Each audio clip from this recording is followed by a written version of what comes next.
हर हर महादेव।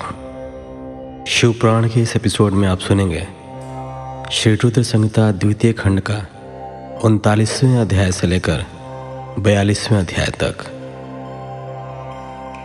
39वां अध्याय, दधीची का शाप और छू पर अनुग्रह।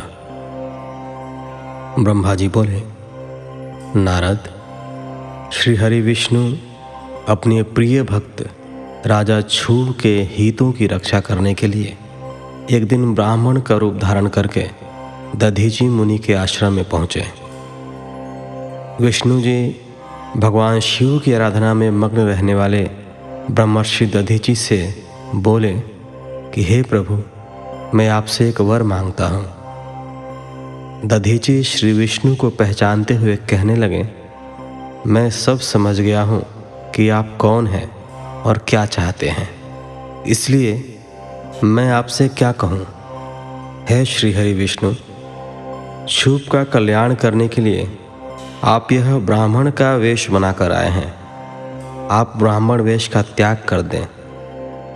लज्जित होकर भगवान विष्णु अपने असली रूप में आ गए और महामुनि दधीची को प्रणाम करके बोले कि महामुनि, आपका कथन पूर्णतया सत्य है। मैं यह भी जानता हूँ कि शिव भक्तों को कभी भी किसी भी प्रकार का कोई भी भय नहीं होता है, परंतु आप सिर्फ मेरे कहने से राजा शूप के सामने यह कह दें कि आप राजा शूप से डरते हैं। श्री विष्णु की यह बात सुनकर दधीची हंसने लगे। हंसते हुए बोले कि भगवान शिव की कृपा से मुझे कोई भी डरा नहीं सकता। जब कोई वाकई मुझे डरा नहीं सकता तो मैं क्यों झूठ बोलकर पाप का भागी बनूं। दधीची मुनि के इन वचनों को सुनकर विष्णु को बहुत अधिक क्रोध आ गया।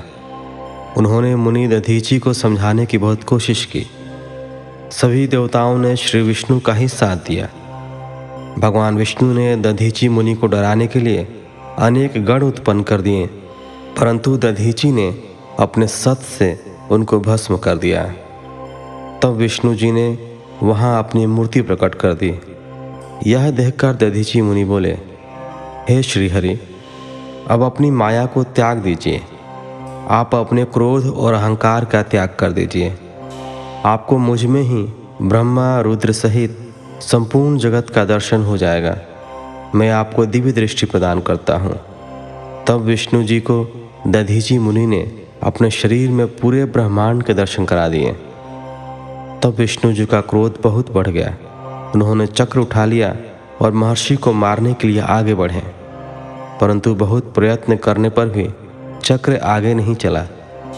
यह देखकर दधीची हंसते हुए बोले कि हे श्री हरि, आप भगवान शिव द्वारा प्रदान किए गए इस सुदर्शन चक्र से उनके ही प्रिय भक्त को मारना चाहते हैं, तो भला यह चक्र क्यों चलेगा। शिव जी द्वारा दिए गए अस्त्र से आप उनके भक्तों का विनाश किसी भी तरह नहीं कर सकते, परंतु फिर भी यदि आप मुझे मारना चाहते हैं तो ब्रह्मास्त्र आदि का प्रयोग कीजिए। लेकिन दधीची को साधारण मनुष्य समझकर विष्णु जी ने उन पर अनेक अस्त्र चलाए। तब दधीची मुनि ने धरती से मुट्ठी पर कुशा उठा ली और कुछ मंत्रों के उच्चारण के उपरांत उसे देवताओं की ओर उछाल दिया। वे कुशाएं कालाग्नि के रूप में परिवर्तित हो गईं, जिनमें देवताओं द्वारा छोड़े गए सभी अस्त्र शस्त्र जलकर भस्म हो गए। यह देखकर वहाँ पर उपस्थित अन्य देवता वहाँ से भाग खड़े हुए, परंतु श्रीहरि दधीची से युद्ध करते रहे। उन दोनों के बीच भीषण युद्ध हुआ। तब मैं यानी ब्रह्मा राजा शूप को साथ लेकर उस स्थान पर आया जहाँ उन दोनों के बीच युद्ध हो रहा था। मैंने भगवान विष्णु से कहा कि आपका यह प्रयास निरर्थक है, क्योंकि आप भगवान शिव के परम भक्त दधीची को हरा नहीं सकते हैं। यह सुनकर विष्णु जी शांत हो गए। उन्होंने दधीची मुनि को प्रणाम किया। तब राजा शिव भी दोनों हाथ जोड़कर मुनि दधीची को प्रणाम करके उनकी स्तुति करने लगे, उनसे माफ़ी मांगने लगे और कहने लगे कि प्रभु, आप मुझ पर कृपा दृष्टि रखिए। ब्रह्मा जी बोले, नारद, इस प्रकार राजा शूप द्वारा की गई स्तुति से दधीची को बहुत संतोष मिला और उन्होंने राजा क्षुभ को क्षमा कर दिया। परंतु विष्णु जी सहित अन्य देवताओं पर उनका क्रोध कम नहीं हुआ। तब क्रोधित मुनि दधीची ने इंद्र सहित सभी देवताओं और विष्णु जी को भी भगवान रुद्र की क्रोधाग्नि में नष्ट होने का शाप दे दिया। इसके बाद राजा शुभ ने दधीची को पुनः नमस्कार कर उनकी आराधना की और फिर वे अपने राज्य की ओर चल दिए। राजा शुभ के वहाँ से चले जाने के पश्चात इंद्र सहित सभी देवगणों ने अपने अपने धाम की ओर प्रस्थान किया। तदुपरांत श्रीहरि विष्णु भी बैकुंठ धाम को चले गए। तब से वह पुण्य स्थान थानेश्वर नामक तीर्थ के रूप में विख्यात हुआ। इस तीर्थ के दर्शन से भगवान शिव का स्नेह और कृपा प्राप्त होती है। हे नारद, इस प्रकार मैंने तुम्हें यह पूरी अमृत कथा का वर्णन सुनाया। जो मनुष्य शुभ और दधीची के विवाद से संबंधित इस प्रसंग को प्रतिदिन सुनता है वह अपमृत्यु को जीत लेता है तथा मरने के बाद सीधा स्वर्ग को जाता है। इसका पाठ करने से युद्ध में मृत्यु का भय दूर हो जाता है तथा निश्चित रूप से विजय श्री की प्राप्ति होती है। 40वां अध्याय। ब्रह्मा जी का कैलाश पर शिव जी से मिलना। नारद जी ने कहा, हे महाभाग्य, हे विधाता, हे महाप्राण, आप शिव तत्व का ज्ञान रखते हैं। आपने मुझ पर बड़ी कृपा की है जो इस अमृतमयी कथा का श्रवण मुझे कराया। मैं आपका बहुत बहुत धन्यवाद करता हूँ। हे प्रभु, आप मुझे यह बताइए कि जब वीरभद्र ने दक्ष के यज्ञ का विनाश कर दिया और उनका वध करके कैलाश पर्वत को चले गए तब क्या हुआ? ब्रह्मा जी बोले, हे मुनिश्रेष्ठ नारद, जब भगवान शिव द्वारा भेजी गई उनकी विशाल सेना ने यज्ञ में उपस्थित सभी देवताओं और ऋषियों को पराजित कर दिया और उन्हें पीट पीट कर वहाँ से भाग जाने को मजबूर कर दिया, तो वे सभी वहाँ से भागकर मेरे पास आ गए। उन्होंने मुझे प्रणाम करके मेरी स्तुति की तथा वहाँ का सारा वृत्तांत मुझे सुनाया। तब अपने पुत्र दक्ष की मुझे बहुत चिंता होने लगी और मेरा दिल पुत्र शोक के कारण व्यथित हो गया। तत्पश्चात मैंने श्रीहरि का स्मरण किया और अन्य देवताओं और ऋषि मुनियों को साथ लेकर बैकुंठ लोक गया। वहाँ उन्हें नमस्कार करके हम सभी ने उनकी भक्ति भाव से स्तुति की। तब मैंने श्रीहरि से विनम्रता से प्रार्थना की कि भगवान आप कुछ ऐसा करें जिससे हम सभी का दुख कम हो जाए। देवेश्वर, आप कुछ ऐसा करें जिससे वह यज्ञ पूरा हो जाए तथा उसके यजमान दक्ष पुनः जीवित हो जाएं। अन्य सभी देवता और ऋषि मुनि भी पूर्व की भांति सुखी हो जाएं। मेरे इस प्रकार निवेदन करने पर लक्ष्मीपति विष्णु जी, जो अपने मन में शिव जी का चिंतन कर रहे थे, प्रजापति ब्रह्मा और देवताओं को संबोधित करते हुए इस प्रकार बोले, कोई भी अपराध किसी भी स्थिति में कभी भी किसी के लिए भी मंगलकारी नहीं हो सकता। हे विधाता, सभी देवता परमपिता परमेश्वर भगवान शिव के अपराधी हैं, क्योंकि इन्होंने यज्ञ में शिव जी का भाग नहीं दिया, साथ ही वहाँ उनका अनादर भी किया। उनकी प्रिय पत्नी सती ने भी उनके अपमान के कारण ही अपने देह का त्याग कर दिया। उनका वियोग होने के कारण भगवान अत्यंत रुष्ट हो गए हैं। तुम सभी को शीघ्र ही उनके पास जाकर उनसे क्षमा मांगनी चाहिए। भगवान शिव के पैर पकड़कर उनकी स्तुति करके उन्हें प्रसन्न करो, क्योंकि उनके कुपित होने से संपूर्ण जगत का विनाश हो सकता है। दक्ष ने शिव जी के लिए अपशब्द कहकर उनके हृदय को विदीर्ण कर दिया है, इसलिए उनसे अपने अपराधों के लिए क्षमा मांगो। उन्हें शांत करने का यही सर्वोत्तम उपाय है। वे भक्त वत्सल हैं। यदि आप लोग चाहें तो मैं भी आपके साथ चलकर उनसे क्षमा याचना करूँगा। ऐसा कहकर भगवान श्रीहरि, मैं और अन्य देवता एवं ऋषि मुनि आदि कैलाश पर्वत की ओर चल दिए। वह पर्वत बहुत ही ऊंचा और विशाल है। उसके पास में ही शिव जी के मित्र कुबेर का निवास स्थल अलकापुरी है। अलकापुरी महादिव्य एवं रमणीय है। वहाँ चारों ओर सुगंध फैली हुई थी। अनेक प्रकार के पेड़ पौधे शोभा पा रहे थे। उसी के बाहरी भाग में परम पावन नंदा और अलकनंदा नामक नदियाँ बहती हैं। इनका दर्शन करने से मनुष्य को सभी पापों से मुक्ति मिल जाती है। हम लोग अलकापुरी से आगे उस विशाल वट वृक्ष के पास पहुँचे जहाँ दिव्य योगियों द्वारा पूजित भगवान शिव विराजमान थे।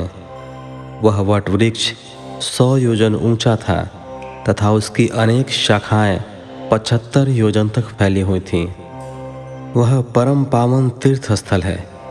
यहाँ भगवान शिव अपनी योग आराधना करते हैं। उस वट वृक्ष के नीचे महादेव जी के चारों ओर उनके गण थे और यज्ञों के स्वामी कुबेर भी बैठे थे।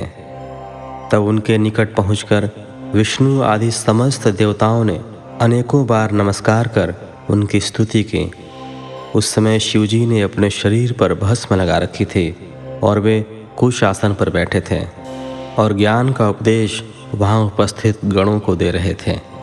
उन्होंने अपना बायां पैर अपनी दाईं जांघ पर रखा था और बाएं हाथ को बाएं पैर पर रख रखा था। उनके दाएं हाथ में रुद्राक्ष की माला थी। भगवान शिव के साक्षात रूप का दर्शन कर विष्णु जी और सभी देवताओं ने दोनों हाथ जोड़कर और अपने मस्तक को झुकाकर दयासागर परमेश्वर शिव से क्षमा याचना की और कहा कि हे प्रभु, आपकी कृपा के बिना हम नष्ट भ्रष्ट हो गए हैं। अतः प्रभु, आप हम सबकी रक्षा करें। भगवान, हम आपकी शरण में आए हैं। हम पर अपनी कृपा दृष्टि बनाए रखें। इस प्रकार सभी देवता व ऋषि मुनि भगवान शिव का क्रोध कम करने और उनकी प्रसन्नता के लिए प्रार्थना करने लगे। 41वां अध्याय। शिव द्वारा दक्ष को जीवित करना। देवताओं ने महादेव जी की बहुत स्तुति की और कहा, भगवान, आप ही परम ब्रह्म हैं और इस जगत में सर्वत्र व्याप्त हैं। आप मृत्युंजय हैं। चंद्रमा, सूर्य और अग्नि आपकी 3 आँखें हैं। आपके तेज से ही पूरा जग प्रकाशित है। ब्रह्मा, विष्णु, इंद्र और चंद्र आदि देवता आपसे ही उत्पन्न हुए हैं। आप ही इस संसार का पोषण करते हैं। भगवान, आप करुणामय हैं। आप ही दुष्टों का संहार करते हैं।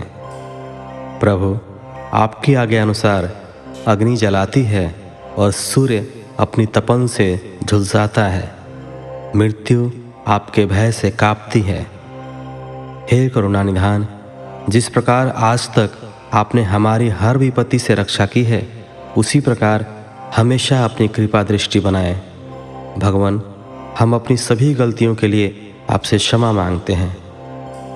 आप प्रसन्न होकर यज्ञ को पूर्ण कीजिए तथा यजमान दक्ष का उद्धार कीजिए।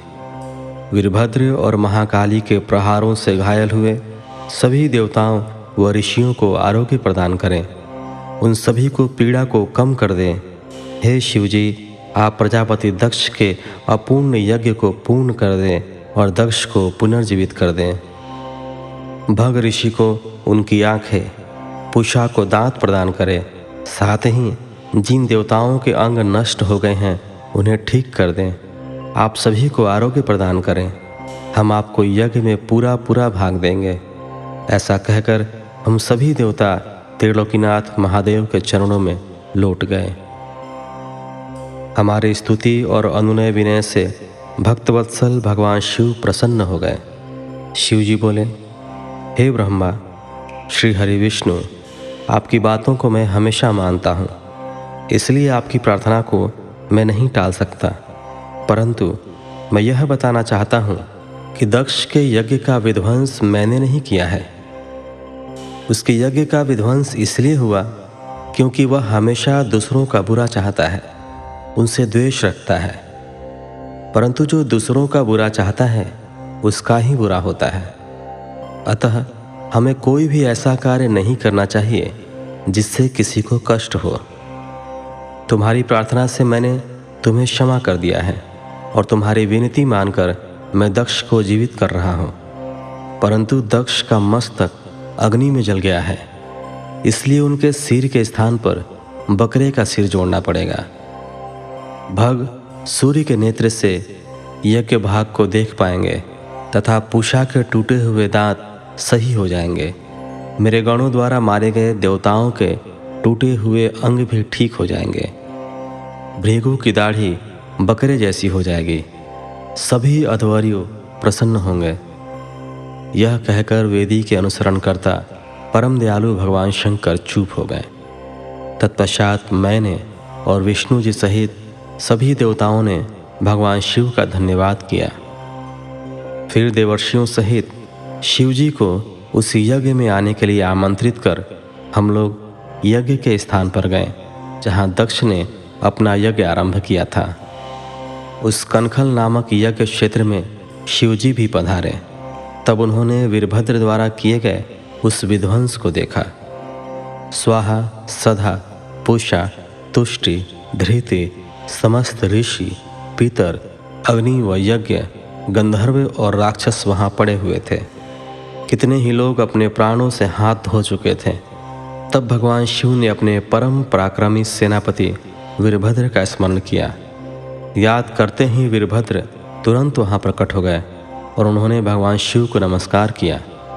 तब शिव जी हंसते हुए बोले कि हे वीरभद्र, तुमने तो थोड़ी सी देर में सारा यज्ञ विध्वंस कर दिया और देवताओं को भी दंड दे दिया। हे वीरभद्र, तुम इस यज्ञ का आयोजन करने वाले दक्ष को जल्दी से मेरे सामने ले आओ। भगवान शिव की आज्ञा पाकर वीरभद्र गए और दक्ष का शरीर वहाँ लाकर रख दिया, परंतु उसमें सिर नहीं था। दक्ष के शरीर को देखकर शिवजी ने वीरभद्र से पूछा कि दक्ष का सिर कहाँ है। तब वीरभद्र ने बताया कि दक्ष का सिर काटकर उसने यज्ञ की अग्नि में ही डाल दिया था। तब शिवजी के आदेशानुसार बकरे का सिर दक्ष के धड़ में जोड़ दिया गया। जैसे ही शिवजी की कृपा दृष्टि दक्ष के शरीर पर पड़ी, वह जीवित हो गया। दक्ष के शरीर में प्राण आ गए और वह इस प्रकार उठ बैठा जैसे गहरी नींद से उठा हो। उठते ही उसने अपने सामने महादेव जी को देखा। उसने उठकर उन्हें प्रणाम किया और उनकी स्तुति करने लगा। दक्ष के हृदय में प्रेम मड़ाया और उसके प्रसन्नचित होते ही उसका कुलुषित हृदय निर्मल हो गया। तब दक्ष को अपनी पुत्री का भी स्मरण हो गया और इस कारण दक्ष बहुत लज्जित महसूस करने लगा। तत्पश्चात अपने को संभालते हुए दक्ष ने करुणानिधान भगवान शिव से कहा, हे कल्याणमय महादेव जी, आप ही इस जगत के आदि और अंत हैं। आपने ही इस सृष्टि की रचना का विचार किया है। आपके द्वारा ही हर जीव की उत्पत्ति हुई है। मैंने आपके लिए अपशब्द कहे और आपको यज्ञ में भाग भी नहीं दिया। मेरे बुरे वचनों से आपको बहुत चोट पहुंची है, फिर भी आप मुझ पर कृपा कर यहाँ मेरा उद्धार करने आ गए। भगवान, आप ऐश्वर्य से संपन्न हैं। आप ही परमपिता परमेश्वर हैं। प्रभु, आप मुझ पर एवं यहाँ उपस्थित सभी जनों पर प्रसन्न होइए और हमारी पूजा अर्चना को स्वीकार कीजिए। ब्रह्मा जी बोले, नारद, इस प्रकार भगवान शिव की स्तुति करने के पश्चात दक्ष चुप हो गए। तब श्री हरि विष्णु जी ने भगवान शिव की बहुत स्तुति की। तत्पश्चात मैंने भी महादेव जी की बहुत स्तुति की। भगवान, आपने मेरे पुत्र दक्ष पर अपनी कृपा दृष्टि की और उसका उद्धार किया। देवेश्वर, अब आप प्रसन्न होकर सभी शापों से हमें मुक्ति प्रदान करें। महामुनि, इस प्रकार महादेव जी की स्तुति करके मैं दोनों हाथ जोड़कर और सिर झुकाकर खड़ा हो गया। हम सभी देवगणों की स्तुति सुनकर भगवान शिव प्रसन्न हो गए और उनका मुख खिल उठा। तब वहाँ उपस्थित इंद्र सहित अनेक सिद्धों, ऋषियों और प्रजापतियों ने भी भक्तवत्सल करुणानिधान भगवान शिव की अनेकों बार स्तुति की। यज्ञशाला में उपस्थित अनेक उपदेवों, नागों तथा ब्राह्मणों ने भगवान शिव को प्रणाम किया और उनका प्रसन्न मन से स्तवन किया। इस प्रकार सभी देवों के मुख से अपना स्तवन सुनकर भगवान शिव को बहुत संतोष प्राप्त हुआ। 42वां अध्याय। दक्ष का यज्ञ को पूर्ण करना। ब्रह्मा जी कहते हैं, नारद मुनि, इस प्रकार श्रीहरि मेरे देवताओं और ऋषि मुनियों की स्तुति से भगवान शंकर बहुत प्रसन्न हुए। वे हम सबको कृपा दृष्टि से देखते हुए बोले, प्रजापति दक्ष, मैं तुम सभी पर प्रसन्न हूँ। मेरा अस्तित्व सबसे अलग है।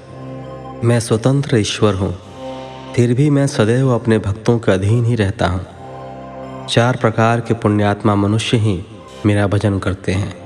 उनमें पहला आर्त, दूसरा जिज्ञासु, तीसरा अर्थार्थी और चौथा ज्ञानी है।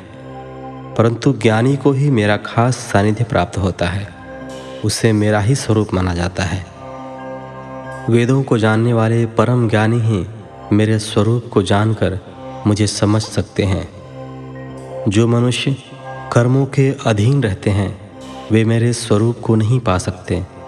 इसलिए तुम ज्ञान को जानकर शुद्ध हृदय एवं बुद्धि से मेरा स्मरण कर उत्तम कर्म करो।